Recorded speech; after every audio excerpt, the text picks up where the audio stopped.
नमोस्तु गुरुदेव। अंगोपांग नाम कर्म के उदय से हमारे शरीर का निर्माण होता है, तो क्या वक्र शरीर या उंगली का ज्यादा होना ये भी इसी क्रम के उदय से प्राप्त होता है? और क्या इसी क्रम के कारण विश्व के सभी लोगों का अंगूठा किसी दूसरे से मेल नहीं खाता?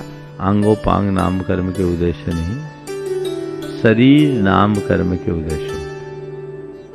और हमारी संपूर्ण शारीरिक संरचना में शरीर नाम कर्म मूल है, पर नाम कर्म की अन्य अनेक कर्म प्रकृतियां जुड़ी हैं, जिससे हमारा रूप, लावण्य ये सब सुनिश्चित होता है।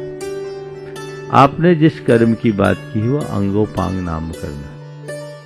यह अंगोपांग नाम कर्म हमारे शरीर के अंग और उपांग की संरचना कर उसका स्वरूप निर्धारित करता है। समझ गए?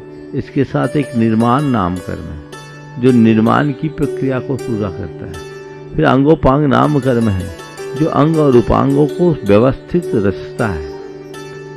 तो अंगोपांग नाम कर्म का उदय सभी को, हम आप सबको जितने देहधारी लोग इस संसार में दिखते हैं, तो जैसे अंगोपांग नाम कर्म का उदय होता है हमारी शारीरिक संरचना वैसी हो जाती है। अगर उसमें गड़बड़ हो गया, हीनांग होंगे, अधिकांग होंगे, विकलांग होंगे, विद्रूप होंगे, अधिकांग होंगे, ये सब चीजें बनती। ये भी उसी का एक थोड़ा सा डिफेक्ट है। अगर हम विज्ञान की भाषा में कहेंगे तो वो भी कहेंगे कईयों को जेनेटिक इफेक्ट भी होता है। तो ये चीजें बनती है, बदलती है, जिसके मूल में अंगोपांग नाम कर्म नामक कर्म होता है। समझ गए?